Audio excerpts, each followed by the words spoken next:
Hey gang, welcome to another video. Andy the tractor tire guy here. We are officially into January 2026, and as we do every January, we have a January thaw. Just a few days ago we had 2 feet of snow. As you can see, that is practically gone. We had very high winds last night. 2 nights ago? I'm guessing 2 nights ago. Dumb deer eating my pumpkin. I bought a huge pumpkin from Jacob. And the deer, that thing was 250 pounds or something. Well, anyway, bought that pumpkin from Jacob, and the deer are enjoying it. So anyway, thought I would make a video. Got to be careful around here. The ice, you got to walk on the dark spots. In fact, I should probably walk across what's left of grass. Well, we'll check it out. Anyway, I thought I'd make a video. My friend Dale has another project. Not sure if I've ever mentioned it in any of the other videos, but we have a Ford 8600 that's here.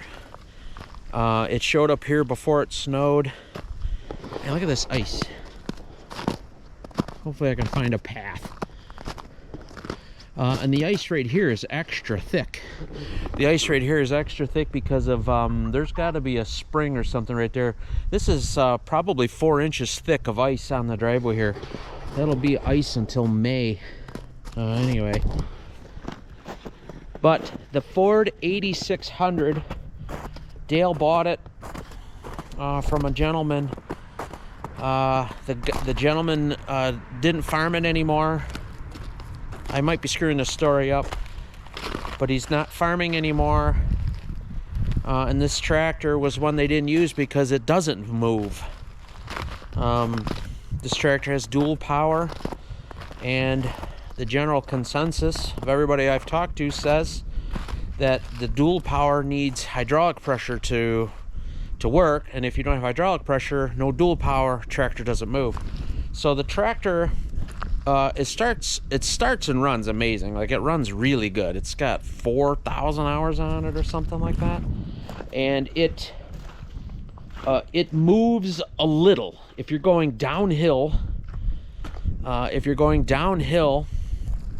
And you're in first gear at an idle, it does move.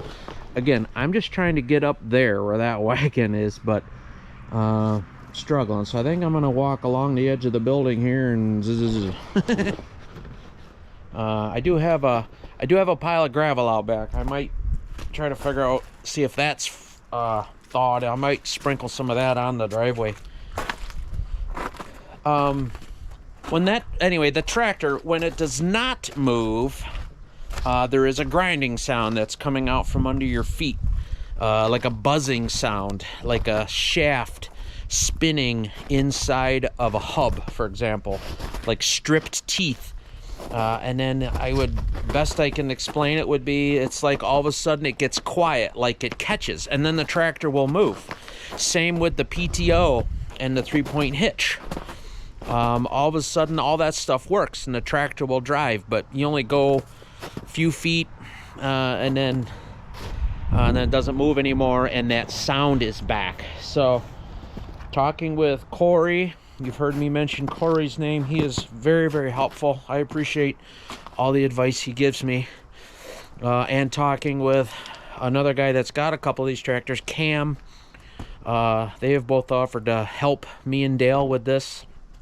It's Dale's tractor. We're gonna get it going, and then we're gonna try to fix it up to make it into something we could either sell, use, keep, who knows. But we just got to figure out why the hydraulic pump is not turning. It could be, Cam says, and Corey too says, that it could either be that hub that is on the, there's a hub on the flywheel there's a long shaft that goes into, there's a long shaft, boy, whew, butchering this. There's a long shaft that goes from the engine all the way to the hydraulic pump in the back. That shaft could be stripped and it's spinning inside the hub that's bolted to the flywheel, or these guys are telling me it could simply be a gear on the hydraulic pump, maybe. Well, we won't know till we open it up. The other thing that's a little suspicious, the guy that owned the tractor said that he was just in the rear end for something. I don't know that story, because he was like, all the oils new, the filters new, they were just in there. What does that mean? I don't know. So we're just gonna go into this thing totally blind. Well, not blind, but we don't know. We just know that there's no hydraulic pressure and the tractor doesn't move. So I'd like to, because it's warm, it's in the 40s. I'd like to try to get that tractor started. I took the battery out and I charged it and threw it on the shelf in my heated shop. I want to see if I can get that tractor inside. Some obstacles are going to be this hay wagon right here. Our little town had a Christmas parade not long ago, and this wagon, we used it in the parade, and the snow was so deep out back I didn't get to put away. So I gotta put this wagon out back. My gooseneck trailer is parked in front of the 8600, so I gotta move the gooseneck trailer. My tractor that I would use to move this wagon, and I'll use my Ford 545D. I've done videos on that. That has the snow plow on it. In order for me to move these wagons, I got to take the snow plow off. So it's going to be a lot of steps. So let's see how this goes. More to come. Hang on. All right. The snow has definitely melted some. It was knee-deep easily out here a couple of weeks ago, or a week ago. You could not see this orange cone here. The snow, well, I guess you can see the top. It was very, very deep, mostly gone. Here's the 8600. As you can see, it's blocked in by my trailer. So I gotta move this trailer. Well, anyway, there's a lot to do. Here's the 8600. The battery goes right in this side here. I'm gonna just go get the battery, put the battery in it here. It should start. I mean, the battery's good and warm. And the first thing I'm gonna do is just see if it will move. I drove it here, believe it or not. I drove it here, but it took me an hour because it would drive a foot and then it wouldn't move for 4 or 5 minutes, and it would drive 5 feet and then it wouldn't move for a little while. But it was downhill to here, so I think that made it easier. So the floor that we got to get to in my shop is about 4 head high to me, so we got to go uphill 6 feet, 5 feet in order to get it inside. So first step is we're gonna get the tractor out, move that gooseneck. I take the plow off. I gotta get the battery. I don't think I want to hike that thing out here. It's one of them big long 4D batteries.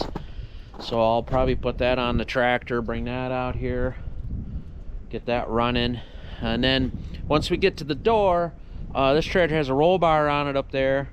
That roll bar, when it was inside in my other bay, that roll bar was 10 feet. My door is 10 feet, so it's going to be close. The door that I have to put this in, not the door I had it in before, because this cab was on the tractor, and we took that cab off.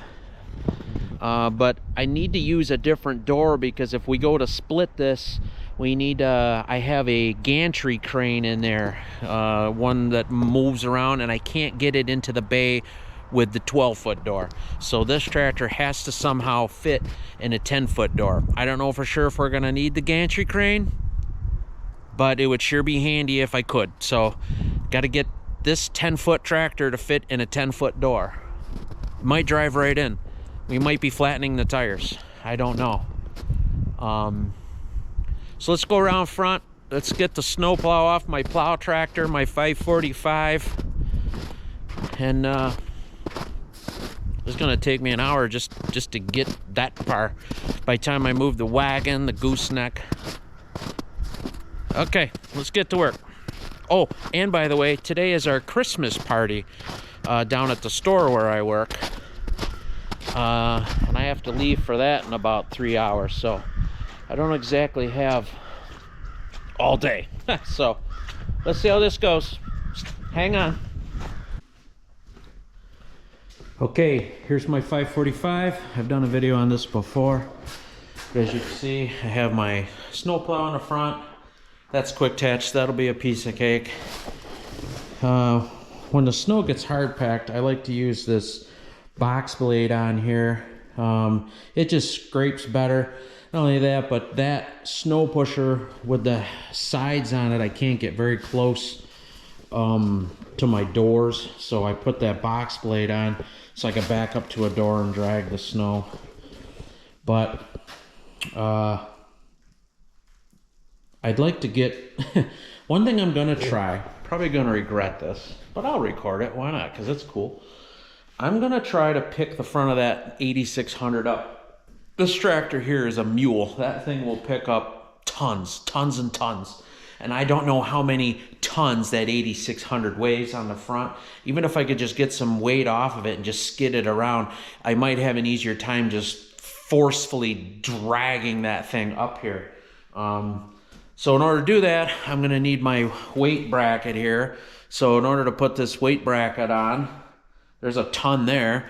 In order to put that weight bracket on, I gotta get the back blade off. And then this little rack here that's on my pallet forks is what I use to move I hook a hay wagon right to the front there.